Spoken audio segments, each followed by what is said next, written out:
विद्यार्थी मित्रांनो, आपल्याला इलेक्ट्रोकेमिस्ट्री ह्या टॉपिकमध्ये आपण गेल्या वेळेस एक छानसा आर्टिकल घेतलं आणि त्याच्यानंतर आता आपण नवीन आर्टिकल घेतोय, that is nothing but the types of electrodes. Okay, इथून पुढे जो आपला सिलेबस राहिलेला आहे त्याच्यामध्ये आपल्याला एक रेफरन्स इलेक्ट्रोडसाठी एक्झाम्पल घ्यायचं आहे, standard hydrogen electrode.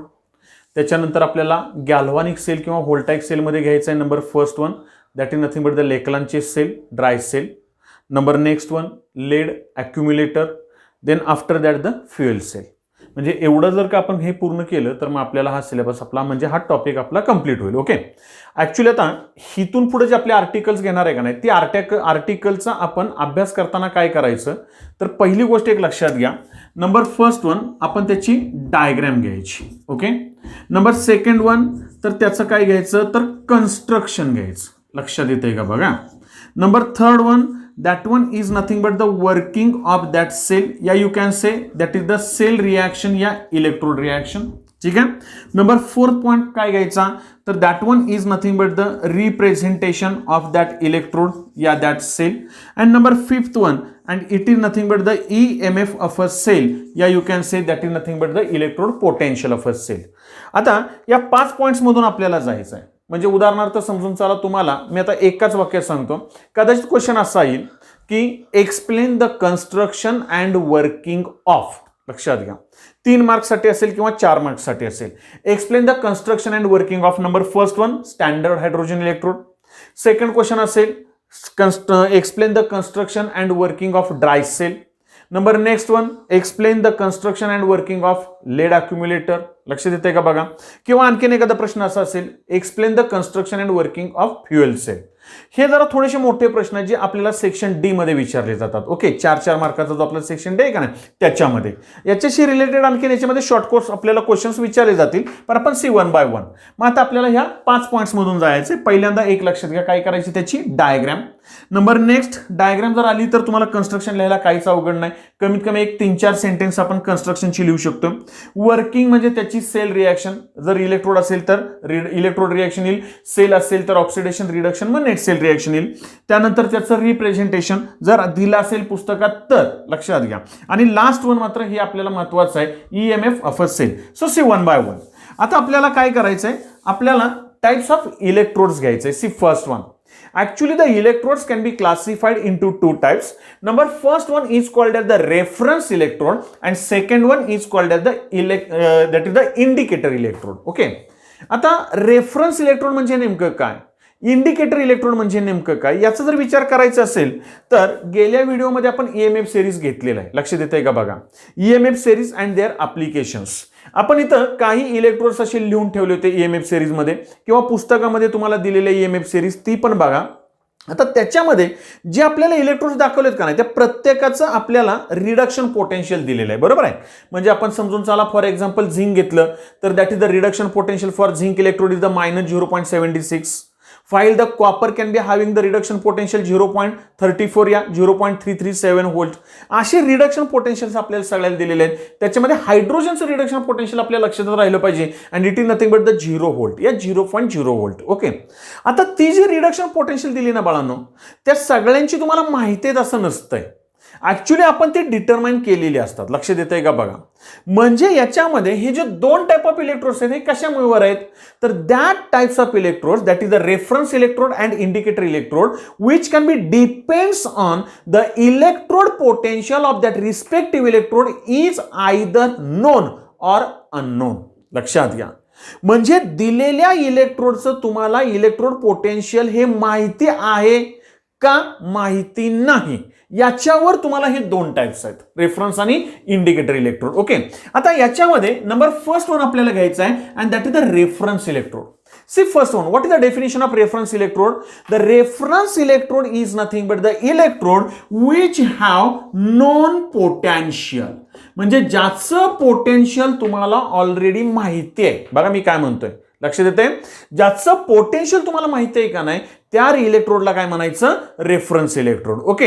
And what is the indicator electrode? It is the electrode whose potential is unknown, या which one can be having the unknown potential at that time that electrode is called as the indicator electrode. Okay. आता for example देतो तुम्हाला. When you can consider the reference electrode, लक्षात घ्या. What are the reference electrode? Number first one, the example for reference electrode is standard hydrogen electrode. लक्षात येतंय, हा आपण आणखी एक्सप्लेन करणार आहे. याच्या बरोबरच आपल्या पुस्तकामध्ये त्याचा फक्त उल्लेख आहे, आपल्याला सिलेबसला नाहीये, पण जरा करा, थोडंसं नेटवर सर्च करा किंवा बघा. त्याच्यामध्ये नंबर नेक्स्ट वन आहे, and that is the standard calomel electrode, या it is only called as the calomel electrode. Okay. Number third one which can be used as the reference electrode, and it is nothing but the silver chloride electrode. हा आपण reference electrode म्हणून आहे. आणि number fourth one is nothing but the glass electrode. हे 4 electrode आपल्याला आपल्या पुस्तकामध्ये दिलेले आहेत. That can be used as the reference electrode. So what are the reference electrode? These electrodes which can be having the known potential, ज्यांचं potential तुम्हाला माहिती आहे ऑलरेडी. म्हणजे ज्यावेळेस आपण कपलिंग करू नाही 2 इलेक्ट्रोडचं, त्यांचं पोटेन्शियल, त्यापैकी एकाचं पोटेन्शियल माहिती आहे ना, त्याला म्हणायचं रेफरन्स इलेक्ट्रोड. इथपर्यंत idea clear? In this reference electrode what I say here, again there are the 2 types. लक्षात येतंय का बघा? which are that one? Number first one is called as the primary reference electrode and second one is called as the secondary reference electrode. मग तुम्ही म्हणाल की primary reference secondary reference काय भानगड आहे? तर एका वाक्यात सांगतो बाळांनो, this standard hydrogen electrode is called as the primary reference electrode. Only standard hydrogen. लक्षात घ्या, सीईटी साठी हा खूप 3 शब्द महत्वाचे आहेत. स्टँडर्ड हायड्रोजन इलेक्ट्रोड, या you can see that one is also called the normal hydrogen electrode, because you know where standard conditions या normal conditions are nothing but the similar one. Okay. That standard hydrogen electrode is a primary reference electrode. आता याला primary रेफरन्सच का म्हणायचं, तर तुम्ही EMF series बघितल्यानंतर तुमच्या लक्षात येईल त्याचं जे व्होल्टेज आहे ती व्होल्टेज किती आहे, तर actually the electrode potential for hydrogen electrode very very very very low and which can be considered as 0 volt. लक्षात घ्या, म्हणजे हायड्रोजनचं पोटेन्शियल बाळांनो कॅलिबर केलेलं आहे आणि ते 0 व्होल्ट आहे हे कन्सिडर आहे, ते आपल्याला माहिती आहे. लक्षात येतंय का बघा? आणि त्याच्यानंतर हायड्रोजनचा उपयोग करून ह्या बाकीच्या सगळ्यांचं पोटेन्शियल कॅलिब्रेट केले का नाही, त्या सगळ्यांना म्हणायचं सेकंडरी रेफरन्स इलेक्ट्रोड. लक्षात घ्या, calomel electrode, silver chloride electrode, या you can say glass electrode, these are the secondary reference electrode. That is nothing but these one can be also having the known potential. यांचं सुद्धा potential आपल्याला माहिती असतं, non potential आहे, पण त्याचं कोणावरून आपण माहिती करून घेतलं, तर स्टँडर्ड हायड्रोजन इलेक्ट्रोडचा उपयोग करून मग माहिती करून घेतलं. म्हणून या सगळ्यांना काय म्हणायचं, secondary reference electrode. Okay. So this one it is nothing but the reference electrode and that one is nothing but that is the indicator electrode. Okay. आता फक्त एक सांगेन, हे 3-4 एक्झाम्पल सोडून बाकीची सगळी जी आहेत का नाही, हे सगळे काय आहेत, तर इंडिकेटर इलेक्ट्रोड आहेत. मग तुम्ही म्हणाल की ईएमएफ सिरीज आपण इथं लिहिली होती, प्रत्येक इलेक्ट्रोडचं तुम्हाला काय दिलं, इलेक्ट्रोड पोटेन्शियल दिलेलं आहे. कॉपरचं माहिती आहे, झिंकचं माहिती आहे, निकेलचं माहिती आहे, अल्युमिनियमचं माहिती आहे. मग तुम्ही म्हणाल की सर ते माहिती आहे म्हटल्यानंतर ते रेफरन्स आहे का? नाही. ऍक्च्युअली ते जे इलेक्ट्रोड पोटेन्शियल्स आहेत का नाही, ती हायड्रोजन इलेक्ट्रोड वरून किंवा कॅलोमिल इलेक्ट्रोड वरून ती काय केलेले आहेत, फाइंड आउट केलेले आहेत. लक्षात येत आहे? आणि म्हणून बाळांनो लक्षात घ्या, reference electrode is nothing but the electrode whose potential is already known, it is called as the reference electrode, and the electrode whose potential is unknown, it is called as the indicator electrode. Okay. So for our syllabus the example for the reference electrode is only one and that is nothing but the standard hydrogen electrode. Okay. मग आपल्याला आता standard hydrogen electrode बद्दल आपल्याला माहिती घ्यायची आहे. Standard hydrogen electrode is also called as normal hydrogen electrode because you know very well the long form for the STP, standard temperature pressure, yeah, that one is also called as NTP, normal temperature pressure. That is nothing but the standard या normal both are same. म्हणून आपण standard hydrogen इलेक्ट्रोडलाच काय म्हटलं जातं, normal hydrogen electrode. हे लक्षात घ्या. Okay. आता आपल्याला काय करायचं, C1 by 1. आपल्याला इथं पहिल्यांदा स्टँडर्ड हायड्रोजन इलेक्ट्रोडची डायग्राम काढायची. डायग्राम आपल्याला बाळांनो एका मार्क्सला असणार आहे. डायग्राम काढताना काही गोष्टी लक्षात ठेवा, थोड्याशा पिक्युलर एकदम सोपे आहेत, पण जर थोडीशी चूक झाली तर डायग्रामसाठीचं एवढं सगळे डायग्राम काढून सुद्धा आपल्याला 0 मार्क्स पडतो. आता याचं कारण सांगतो. काय केलंय बघा. when you can consider this one, it is nothing but the outer glass jacket, या you can say outer glass tube of this, that is the hydrogen electrode. ही अशी एक मोठी ग्लास ट्यूब आहे. Okay. In that outer glass tube there is the another one glass tube and it is nothing but the inner glass tube. Okay. And in that inner glass tube at the bottom there is the mercury is fitted. Okay. इथं mercury fit केलं, लक्षात घ्या. And in that mercury there is the one wire. That wire is of either platinum wire या sometimes this can be used as a copper wire also. इथं platinum wire वापरा किंवा copper wire वापरा, लक्षात घ्या.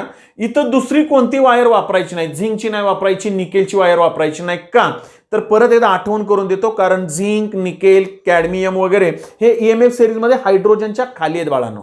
इथं प्लॅटिनम घ्या, copper घ्या, हायड्रोजनच्या वर आहे, त्यांचं रिडक्शन पोटेन्शियल जास्त आहे आणि म्हणून this platinum wire which can be use for the electrical contact. Okay. आता जरा थोडंसं व्यवस्थित बघा. This outer glass tube which can be having a inlet. मी शब्द काय वापरला? इनलेट. म्हणजे त्याच्यामधून तुम्हाला हायड्रोजन गॅस पास करायचा आहे. म्हणजे ही इथं तुम्हाला थोडंसं आपल्याला एक इनलेट दिसतंय, याच्यामधून तुम्ही हायड्रोजन गॅस पास करणार आहे. ओके. आता हे इनलेट लिहिताना काय करायचं एक सांगतो, चुकतो कुठं बघा तुम्ही. हा जो मी ॲरो काढलाय ना, हा ॲरो इनवर्ड आहे. हा ॲरो इनवर्डच असला पाहिजे.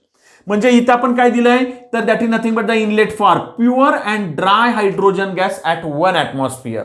हा जर ॲरो चुकून तुम्ही आउटवर्ड काढला, बाहेरच्या दिशेनं काढला, तर याचा अर्थ उलटा होईल बाळांनो, की हायड्रोजन गॅस बाहेर जातोय आणि मग आपलं चुकेल. म्हणजे ही एक गोष्ट लक्षात घ्या. जर तुम्हाला लेबलिंग देताना जर ॲरो काढायची सवय असेल ना, तर मात्र इथं कंपल्सरी इथं हा इनलेटचा ॲरो पाहिजे, इनवर्ड ॲरो पाहिजे. ओके. त्याच्यानंतर आपण काय केलं तर ही जे आउटर ग्लास ट्यूब आहे का नाही, याच्यामध्ये इथं असं एक छोटंसं आपण ओपनिंग ठेवलेलं आहे. कशासाठी त्याचं रिझन नंतर देतो. या मर्क्युरीमध्ये आपण एक इथं प्लेट फिक्स केलेली आहे आणि त्या प्लेटला काय म्हणायचं तर it is nothing but the platinised platinum plate. लक्षात घ्या. It is called as the platinised platinum plate which is what I say coated with platinum black. बघा मी काय म्हटलं ते एक एक पॉइंट क्लिअर करा. सीईटी साठी छोटे छोटे पॉइंट्स असतात. म्हणजे ही प्लॅटिनम प्लेट आहे, लक्षात आलं. आणि ती प्लॅटिनम प्लेट जरी असली तरी त्याच्यावर कोटिंग कोणाचं आहे तर प्लॅटिनम ब्लॅक. एकच वाक्य सांगतो इथं, म्हणजे फटकन लक्षात येतंय का बघा. This platinum black which is obtained from electrolysis of chloroplatinic acid. हा शब्द लक्षात घ्या बाळांनो. मी काय म्हटलं क्लिअर करा. हे प्लॅटिनम ब्लॅक जे मिळतं ना आपल्याला, ते कोणापासून मिळवलं जातं ऍक्च्युली हे आपल्याला पुढे आणखीन येणार आहे की आपल्याकडे एक टॉपिक आहे पी ब्लॉक एलिमेंट्स किंवा ग्रुप नंबर 16 17 18 एलिमेंट्स. लक्षात येतंय का बघा. त्याच्यामध्ये परत याचा रेफरन्स आहे, पण आपण इथंच क्लिअर करूया ना. म्हणजे हे आपल्याला कोणापासून मिळतं तर it can be obtain from chloroplatinic acid. What is the molecular formula for chloroplatinic acid? It is nothing but the H2PtCl6. हे तात्पुरतं लक्षात घ्या. आता मी याचं डिस्क्रिप्शन वगैरे सांगत बसत नाही. ओके. मग याच्यापासून इलेक्ट्रोलिसिस केलं क्लोरोप्लॅटिनिक ऍसिडचं की प्लॅटिनम ब्लॅक मिळालं. हे तुम्ही प्लॅटिनम प्लेटवर कोट केलं. त्याच्यानंतर काय केलं, या कंटेनर मध्ये, म्हणजे हा बीकर आहे किंवा एखादं कंटेनर व्हेसल आहे, ज्याच्यामध्ये सोल्युशन घेतलं. ते सोल्युशन लक्षात घ्या, महत्वाचं आहे. It is nothing but the 1 molar HCl. या you can say here, sorry, it is nothing but the 1 molar HCl. Yeah, it is nothing but a solution containing 1 molar H plus ions. लक्षात घ्या. मग तुम्ही कुठलं acid घ्या, H plus ions म्हटलं की acid घ्या, पण कॉन्सन्ट्रेशन किती घ्यायचं 1 मोलार. याचं कारण काय तर इथं तुम्ही त्याचं कॉन्सन्ट्रेशन 1 मोलार घेताय. जर इथं गॅस आहे त्याचं प्रेशर बाळांनो ठेवताय 1 ॲटमॉस्फिअर आणि हे सगळं कॅरीड आउट करायचं कितीला तर 25 डिग्री सेल्सिअसला. म्हणजे तुम्ही 3 कंडिशन्स मेंटेन केल्या. Number first 1 molar concentration, 25 degree Celsius at 298 Kelvin temperature and 1 atmospheric pressure of that gas, and that conditions are nothing but the standard conditions, and therefore this hydrogen electrode is called as the standard hydrogen electrode. म्हणजे थोडक्यात आपण त्याची diagram आणि त्याचं construction हे clear केलं. लक्षात येतंय का बघा. पुन्हा एकदा क्लिअर करा. आपण हे आउटर वेसल घेतलंय, ज्याच्यामध्ये सोल्युशन घेतलंय 1 मोलार HCl. ह्याच्यामध्ये एक आउटर ग्लास जॅकेट आहे, लक्षात आलं. याच्यामध्ये एक इनलेट ठेवलंय आपण वरच्या साईडला. आउटर ग्लास जॅकेटमध्ये एक इनर ग्लास ट्यूब आहे. इनर ग्लास ट्यूबच्या बॉटमला आपण काय केलं, मर्क्युरी घेतलेला आहे. त्या मर्क्युरीमध्ये प्लॅटिनम वायर फिक्स करून ते आपण पुढे इलेक्ट्रिकल कॉन्टॅक्टला जर कपलिंग केलं दुसऱ्या बरोबर तर वापरणार आहे.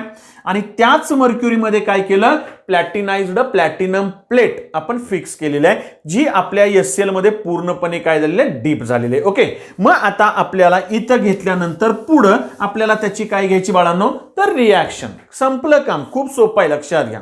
What is the शक्यतो रिडक्शन रिएक्शन लिहा. What is the reduction reaction for hydrogen? You know very well. In case of reduction, there is the gaining of electron.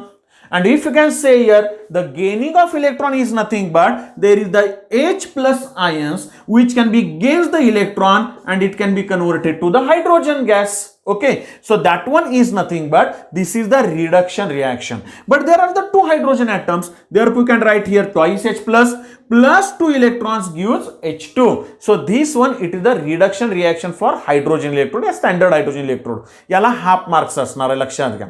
आता मग तुम्ही असं म्हणाल की सर ही जी रिएक्शन आहे ही आपण रिडक्शन रिएक्शन लिहिली. ओके, मग ह्या रिडक्शन रिएक्शनच का लिहायची, तर जनरली आपल्याला EMF सिरीज मध्ये रिडक्शन पोटेन्शियल सगळीकडे आहेत. ओके, आणि याचं पोटेन्शियल आपण मगाशीच बोललोय. What is the potential for hydrogen electrode, it is nothing but the 0 volt, या यू कॅन से 0.0 व्होल्ट. लक्षात येत आहे. याच्यासाठी हाफ मार्क्स आहे बाळांनो, याच्यासाठी हाफ मार्क्स आहे. डायग्रामला 1 मार्क आहे, लक्षात येतंय का बघा. त्यानंतर मग तुमच्या कन्स्ट्रक्शनला 1 मार्क आहे. आणि आपण जे EMF ऑफ सेल घेऊ त्याच्यासाठी 1 मार्क्स किंवा जरा थोडंसं व्हेरिएशन राहतं. Okay, C 1 by 1. आता आपल्याला काय करायचं बघा, मी काय म्हणतोय समजून चला. For example he platinum plate नेमकी वापरली कशासाठी, CET साठी सांगतोय, लक्षात घ्या. इथं तुमचा स्टँडर्ड हायड्रोजन इलेक्ट्रोड थेअरीसाठी संपला. नेमकं हे कशासाठी वापरलं, इथं ओपनिंग काय, याचं कारण लक्षात घ्या. हे बघा, हायड्रोजन गॅस आपण इथून पास करणार आहे आणि हा हायड्रोजन गॅस पास झाला की तो गेला सोल्युशन मध्ये. ओके, आता समजून चला बाळांनो. If this hydrogen electrode what I say which can be acts as reduction electrode, that is nothing but the another can be acts the negative या एनोड ऑक्सिडेशन इलेक्ट्रोड. इकडे वाटलं तर आपण समजून चला. फॉर एक्झाम्पल याच्यामध्ये आपण इथं एक पटकन आपण कन्स्ट्रक्शन साठी साधं घेऊया. This one it is the another vessel in which you can take here the 1 molar zinc sulphate. Okay, in that one you can dip the zinc rod. This one it is the made of a zinc and therefore you can join this one by means of a salt bridge. Okay, so this one it is the salt bridge. हे तुम्ही इथं असं construction केलं, sale तयार केला, लक्षात घ्या. If the zinc can be oxidation electrode, then hydrogen can be acted as the reduction electrode. What is the meaning of that one? That are nothing but these are the, suppose for example this one, these are the electrons which can be given from the zinc electrode. They can be accepted by these hydrogen ions from HCl. याच्यामधले hydrogen ions ते electron accept करतील आणि त्याच्यानंतर त्याचं conversion hydrogen gas मध्ये होईल. बघा, लक्षात घ्या. तो जो तयार झालेला हायड्रोजन गॅस आहे का नाही, तो हायड्रोजन गॅस याच्यामधून असा बबल होऊन वर गेला पाहिजे. हायड्रोजन गॅस वजनाला एकदम हलका आहे बाळांनो. समजून चाला, जर हे पॅक झालं आणि हायड्रोजनचं जर का समजून चाला पर्सेंटेज वाढलं तर कदाचित ही पूर्ण असेंब्ली काय होऊन जाईल, उडून जाईल. म्हणजे याच्यासाठी इथं ओपनिंग ठेवलंय. पहिला पॉइंट क्लिअर.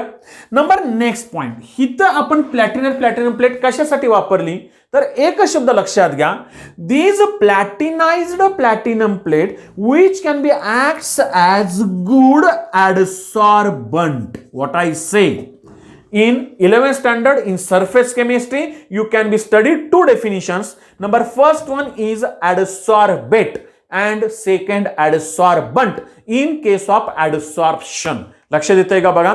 ऍडसॉर्बंट म्हणजे ज्याच्यावर ऍडसॉर्प्शन होतं तो, म्हणजे आपला हा व्हाईट बोर्ड आहे का नाही, हा ऍडसॉर्बंट आहे. त्याच्यावर याचं ऍडसॉर्प्शन आहे आपल्या इंक मॉलिक्युलचं. आणि इंक मॉलिक्युल्स हे काय आहेत, तर that are nothing but the adsorbate. ह्या 2 डेफिनिशन्स तुम्हाला झालेल्या आहेत. म्हणजे ज्या वेळेस त्याचं समजून चाला बाबानो काय झालं, रिडक्शन किंवा ऑक्सिडेशन झालं, तर त्याच्यामधले H+ आयन जे काही इथं असतील आणि राहिलेले इलेक्ट्रॉन्स ते इथं येतील, किंवा जर रिडक्शन ऑक्सिडेशन झालं तर H+ इथं येतील. लक्षात येतंय का बघा. म्हणजे या प्लॅटिनम प्लेटवर ऍडसॉर्प्शन होणार आहे आणि म्हणून it can be access the good adsorbent. हा एक पॉइंट लक्षात घ्या. ओके, म्हणजे इथं रिडक्शन रिएक्शन क्लिअर झाली बाळांनो. ओके, आता गमतीचा भाग एक एक पॉइंट आपल्याला क्लिअर करायचा आहे. मग आता याचं पोटेन्शियल झालं. रिप्रेझेंटेशन तुम्हाला मी सुरुवातीलाच घेतलंय, आठवतंय का? बघा, सुरुवातीला गॅल्व्हॅनिक सेलच्या अगोदर मी इलेक्ट्रोड्स घेतलेले आहेत. त्याच्यामध्ये रिप्रेझेंटेशन आपण कसं केलं होतं, तर जनरली पॉझिटिव्ह इलेक्ट्रोड करायचं, म्हणजे राईट हँडला काय पाहिजे, प्लॅटिनम. त्याच्यानंतर प्लॅटिनमच्या कॉन्टॅक्टमध्ये कोण, single vertical line, that one is nothing but the hydrogen gas. त्याचं प्रेशर किती, तर 1 ॲटमॉस्फेरिक प्रेशर. लक्षात येत आहे, इथं आपण लिहिलं 1 ॲटमॉस्फिअर. आणि तो कोणाच्या कॉन्टॅक्टमध्ये, तर H+ आयनच्या. त्याचं कॉन्सन्ट्रेशन किती, 1 मोलार. मग तुम्ही इथं सिंगल व्हर्टिकल लाईन दिली तरी चालेल किंवा कॉमा दिला तरी चालेल. आणि मग इकडं डबल व्हर्टिकल लाईन येणार आहे, इकडं निगेटिव्ह इलेक्ट्रोड येईल. ही काढायची गरज नाही बाळांनो. So this one, it is nothing but the representation of hydrogen electrode. This is the electrode potential for hydrogen electrode. This one is nothing but the reduction reaction for hydrogen electrode. मग असं आहे का की hydrogen electrode नेहमीच काय होईल, reduction electrode म्हणून काम करेल? नाही, कदाचित त्याच्याबरोबर तो ऑक्सिडेशन म्हणून पण काम करेल. जर का तो त्या कॉपर बरोबर आपण कपल केला, म्हणजे त्याच्यावर ईएमएफ सिरीजमध्ये जे वर आहेत ते सिल्वर बरोबर, कॉपर बरोबर, आठवतंय का बघा, तर मग मात्र हा ऑक्सिडेशन इलेक्ट्रॉन म्हणून काम करेल. मग हीच रिएक्शन काय होईल बाळांनो, उलटी. आता जरी रिएक्शन रिव्हर्स झाली तरी त्याचं पोटेन्शियल तेवढंच राहणार आहे, कारण का 0 आहे, +0 -0 सेम. ह्याचंच फक्त काय होईल, मग पहिल्यांदा प्लॅटिनम येईल, मग हायड्रोजन गॅस, आणि मग H+ आणि मग डबल व्हर्टिकल लाईन. म्हणजे रिप्रेझेंटेशन तुम्ही कुठल्याही एका प्रकारचं केलं चालेल, पण शक्यतो रिडक्शनच करा की जेणेकरून ते आपल्याला सोपं जाईल. ओके, म्हणजे इथं आपला हा हायड्रोजन इलेक्ट्रोडची थिअरी संपली. पण number next one, hydrogen electrode नेमका उपयोगाला कशाला येतो? What are the applications of hydrogen electrode? See first one, hydrogen इलेक्ट्रोडचा सगळ्यात चांगला फायदा काय माहिती आहे, तर when this electrode couples with another electrode, what I say, it is a very important, when this electrode couples with another electrode, at that time, what I say, the EMF of a cell is equal to electrode potential of another cell. मी काय म्हटलं लक्षात घ्या, कारण का बाळांनो, तर EMF of a cell साठी आपण E0 सेलला काय फॉर्म्युला वापरलाय, तर E0 cell is equal to E0 RHS minus E0 LHS. इथं झिंक इलेक्ट्रोड काढला होता, मी पुसून टाकलेला आहे आपल्याला लिहिण्यासाठी. लक्षात येतंय का बघा, तो फक्त माहिती आहे तुम्हाला असं घेतो. आता समजून चला, मी जर असं म्हटलं की बाबांनो इथं मला झिंकचं पोटेन्शियल माहित नाही, पण ज्या वेळेस मी ह्या दोघांचं कपलिंग करेन त्यावेळेस मला त्या सेलचं पोटेन्शियल किती मिळालं, तर 0.76. बघा लक्षात घ्या, आपल्याला हायड्रोजनचं माहिती आहे किती, 0.0. हे इथं मायनस साइन आलं. आता मग त्याचं रिडक्शन पोटेन्शियल किती येईल मला सांगा, तर it is nothing but the -0.76, जे तुमच्यासाठी अननोन होतं, जे आपल्यासाठी अननोन होतं. मग आपल्याला हे माहित नव्हतं, लक्षात घ्या बाळांनो. ओके, पण हे आपल्याला कसं कॅल्क्युलेट केलं, तर आपण हायड्रोजन इलेक्ट्रोड झिंक बरोबर कपल केला, आपल्याला त्याचं EMF ऑफ अ सेल मिळालं, आणि that EMF of a cell is nothing but the reduction potential of that electrode. फक्त एक आहे. तुम्ही म्हणाल की सर इथं प्लस आहे, इकडं मायनस कसं आलं, तर आपल्याला माहिती आहे ना बाळांनो, मायनस मायनस येणार ना, म्हणजे आपल्याला याचं आपण काय घेतोय, तर रिडक्शन पोटेन्शियल घेतोय, आणि म्हणून इथं आपल्याला किती येणार आहे, तर -0.76 volt. It is the reduction potential for zinc electrode. म्हणजे याप्रमाणे तुम्ही काय करू शकता, इलेक्ट्रोडचं पोटेन्शियल कॅल्क्युलेट करू शकता. It is a very very important application या important thing of this hydrogen electrode. Okay, पण हायड्रोजन इलेक्ट्रोडच्या बाबतीमध्ये तुम्हाला मी खरं सांगतो, हा इलेक्ट्रोड इतका छान आहे की याचे ऍप्लिकेशन्स कमी आणि याचे ड्रॉबॅक्स जास्त आहेत बाळांनो. आपल्याला 2 मार्काला प्रश्न विचारला जातो, what are the demerits of hydrogen electrode, या what are the drawbacks of hydrogen electrode. Okay, C 1 by 1. 2 मार्काला विचारलं तर आपल्याला कमीत कमी 4 पॉइंट्स लिहिता आले पाहिजेत. आणि खरं सांगू, मी डायग्राम मध्येच ते सगळं नोंद केले, तुम्हाला खरं सांगतो, फक्त तुमची नजर पाहिजे बाळांनो. सगळ्यात पहिली महत्वाची गोष्ट काय, तर when you can say here the first limitation या drawback of hydrogen electrode is nothing but you cannot get 100% pure and dry hydrogen gas. 100% pure आणि ड्राय. ड्राय हा शब्द महत्वाचा आहे, कारण त्याच्यामध्ये एक जरी पाण्याचा थेंब असेल ना, a small quantity of water which can B blocks this electrode, पूर्णपणे ब्लॉक होऊन जातो, कामच करत नाही. म्हणजे तुम्हाला इथं जो पास करायचा आहे तो काय लिहिला आपण, 100% pure and dry hydrogen gas. This is the first limitation. What is that one? It is difficult to obtain 100% pure and dry hydrogen gas. मी इथं लिहित नाही, तुम्हाला लक्षात येईल अशी अपेक्षा करतोय. लक्षात घ्या. परत एकदा सांगतो, what is the first limitation? It is difficult to obtain 100% pure and dry hydrogen gas. Okay, हे एक. नंबर सेकंड वन, इथंच आपल्याला प्रेशर दिले बाळांनो. किती दिले मला सांगा? 1 ॲटमॉस्फिअर. असं आहे का रे की आपण जसं जसं हाईटला जाऊ तसं प्रेशर कमी होत जातं. मग बरोबर तुम्हाला या हायड्रोजन इलेक्ट्रोडला ज्यावेळेस तुम्ही काय करणार आहे, कामामध्ये आणणार आहे का नाही, त्यावेळेस त्या रूमचं प्रेशर किती पाहिजे? बरोबर 1 atmosphere. That is nothing but it is also difficult to maintain 1 atmospheric pressure. आपण सहजासहजी नाही करू शकत. लक्षात घ्या. म्हणजे समजून चला, मी एखाद्या रूम मध्ये 1 ॲटमॉस्फेरिक प्रेशर घेतलं, मेंटेन केलं, पण मी जर का डोर ओपन केलं, एखादी विंडो ओपन केली, तर हवा आत बाहेर येणार ना बाळांनो, प्रेशर चेंज होईल. म्हणजे इथं 1 ॲटमॉस्फेरिक प्रेशर मेंटेन करणं सोपं नाहीये.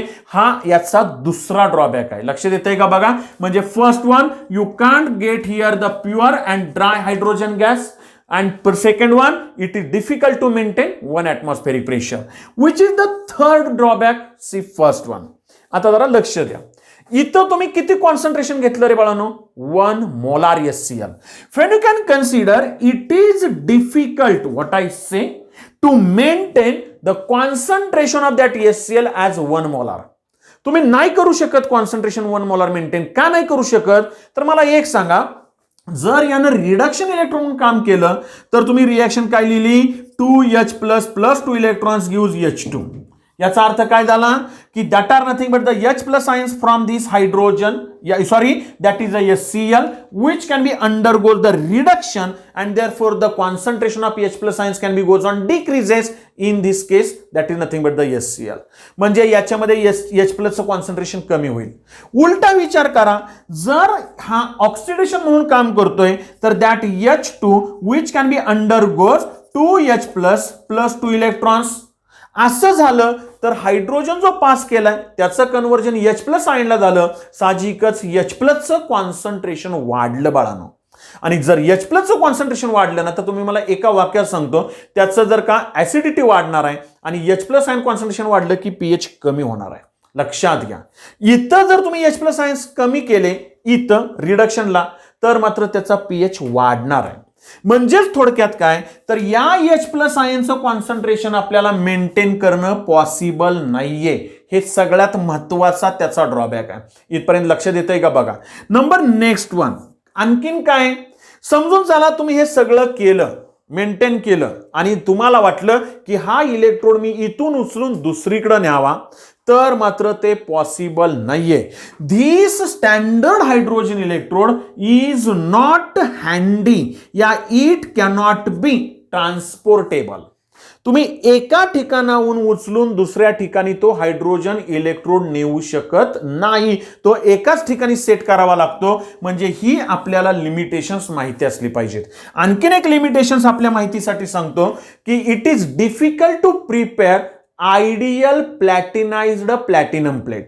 म्हणजे which can be act as a good adsorbent असं आपण मगाशी म्हटलं, पण 100% ऍडसॉर्प्शन करून घेण्याचं काम ही प्लॅटिनम प्लेट करीलच याची गॅरंटी नाहीये. आणि म्हणून आपल्याला ही बाळांनो त्याचे ड्रॉबॅक्स माहिती पाहिजेत. म्हणजे हायड्रोजन इलेक्ट्रोड ह्याच्याबद्दल आपण पहिल्यांदा डायग्राम, कन्स्ट्रक्शन, त्याची रिॲक्शन, त्याचं इलेक्ट्रोड पोटेन्शियल आणि त्याचं रिप्रेझेंटेशन ही याच्याशी थेअरी रिलेटेड झाले. त्याच्यानंतर त्याचं ऍप्लिकेशन एक घेतलं, त्याच्यानंतर त्याचे ड्रॉबॅक्स घेतले. लक्ष देत आहे. आणि मग त्या हायड्रोजन इलेक्ट्रोडला समजून चाला तुम्ही रिडक्शन म्हणून वापरला तर नेट सेल पोटेन्शियल आपल्याला त्याचं टोटल मिळणार आहे. लक्ष देत आहे का बघा. म्हणजे याप्रमाणे आपण इथं हायड्रोजन इलेक्ट्रोड बद्दल माहिती घेतलेली आहे. ओके, आता इथं याच्यानंतर शक्यतो जो आपला हरेश ट्युटोरियल हा जो चॅनल आपण घेतोय याच्यामध्ये आपण बहुतांशी थेअरी कव्हर करायचा प्रयत्न करतोय. वेळ मिळाल्यानंतर आपण सीईटीची पण लेक्चर्स अपलोड करणार आहे. तरी सुद्धा माझी एक रिक्वेस्ट राहील की आपण माझ्या या चॅनलला सबस्क्राईब करावं, शेअर करावं आणि लाईक करावं. Thank you very much.